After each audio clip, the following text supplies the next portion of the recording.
Hello and welcome to Shootin' the Breeze. I'm WECT First Alert Chief Meteorologist Gannon, and I'm so happy to have you aboard for this episode 22, dropping in the waning days of winter and the early days of spring 2025. Ready for trivia? It's about snowfall history. What percentage of Wilmington's measurable snow occurred in March? Is it A, 3%, B, 13%, C, 23%, or D, 33%, a full third of the port city's historical snowfall pie? Stick around for your answer at the end of this episode of Shootin' the Breeze. Clouds are just great to look at in the sky, but they can be disruptive when they form at ground level.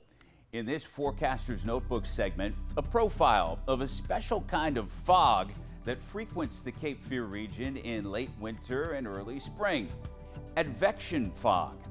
A warm air mass passing over the still chilly ocean is our most common recipe for advection fog to condense out of the lower atmosphere. Ingredients I look for advection fog are a day that's as warm or warmer than the previous day, a dew point temperature near or above the ocean surface temperature, and a southerly wind to transport or advect those maritime fog banks into the intracoastal waterway. It can be cruel if you don't expect it. I've seen days where it's sunny and 75 degrees in Wilmington, the same time it's foggy and 55 at Johnny Mercer's Pier. Advection fog happens lots of other places too. In the Midwest in wintertime, bouts of warmer southerly winds over snowpack can generate advection fog. And San Francisco Bay is famously foggy from this advection process, largely because that part of the Pacific Ocean stays cold even through summer.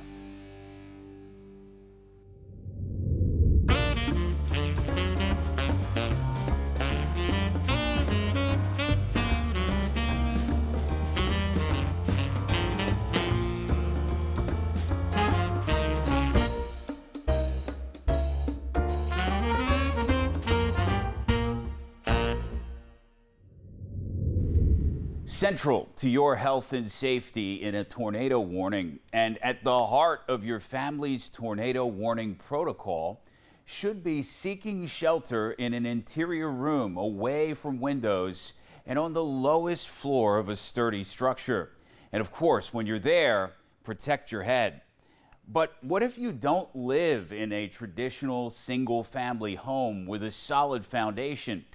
Recently, I shot the breeze with a meteorologist from NOAA's Storm Prediction Center about these special cases.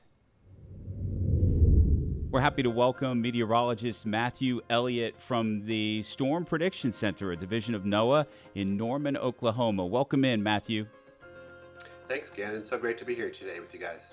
Yeah, awesome to have you aboard as we're thinking about severe weather preparedness, get ahead of the spring season, and of course the hurricane season, which is big here in southeastern North Carolina, specifically tornado warning safety areas. We know intellectually a basement is number one. There's not that many basements around here. Of course, an interior low-level room away from windows, that's a healthy second option. But I wanted to talk about with you some more difficult cases, perhaps, as far as decision making goes. What would you say to an individual or family that's making their tornado warning safety plan in a mobile home, for instance?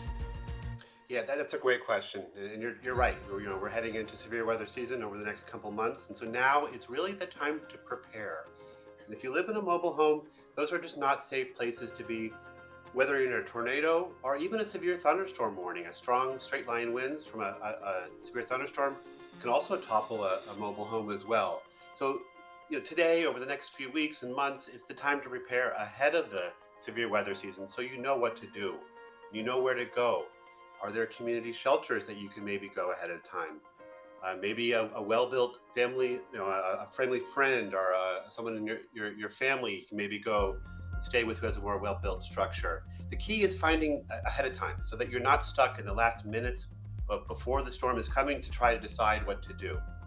Now, if those situations occur where maybe you are in that last minute or two and you have nowhere else to go, you got to do as much as you can to help yourself, whether that's put a mattress over yourself, if you have a helmet nearby, grab a helmet, cover your head, make sure to stay away from any windows.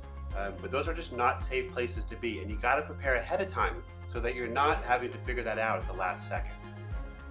Good advice, Matthew. And in the same vein, what would you say to an individual or family making their plan in an elevated room, say a condominium or apartment complex, or even just close to the beach here? We have houses situated on pilings where there really isn't anything that you could call a lowest interior room. Yeah, I think if you're at an elevated condo, you want to probably get to the lowest floor there and try to find a central room.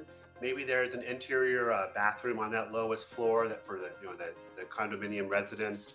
That's going to be your best place, away from any windows that might be at the lowest floor, that might shatter any strong winds. An elevated structure, I think it's very similar to a manufactured mobile home situation, where you got to prepare ahead of time so that you can go to a place that's safer. Those are going to be very susceptible as well to being lifted in a weaker tornado.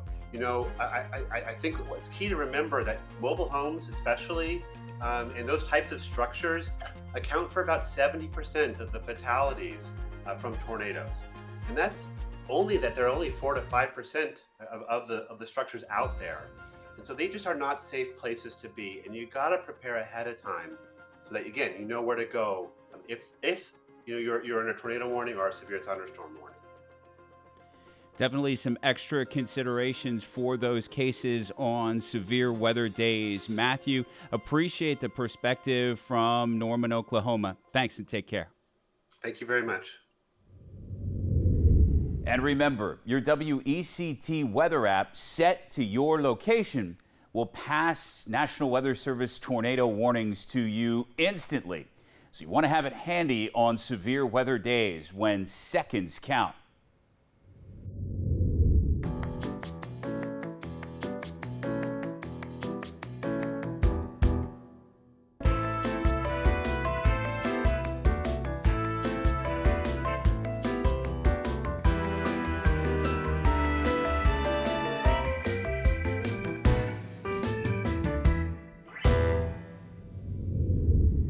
So, how'd you do on the trivia? If you think of all the snow in Wilmington's record books, that's a big historical snowball, by the way. Which part of that fell in March? Congratulations if you said B, it's 13%. And hey, I want to say that you can find more cool tidbits like this with First Alert meteorologist Eric Davis' Weather Rewind reports on WECT newscasts roughly every month. First Alert meteorologists Ella Tanzi and Gabe Ross get in on the weather franchise fun with Ella's Eyes on the Skies and Got a Minute with Gabe Ross, which you could watch the same way. This team has you covered. That's it for this 22nd episode of Shootin' the Breeze. Please feel free to connect with me on these platforms. If you have a question about a topic you saw here on Shootin' the Breeze, if you have a suggestion for a Cape Fear or Carolina weather item you'd like to see covered in the future, or if you just want to say hello and what's the good word. And as always, WECT.com/anywhere is a great place to find more unique WECT over-the-top content. Hope I'll see you for the next episode of Shootin' the Breeze, and take care.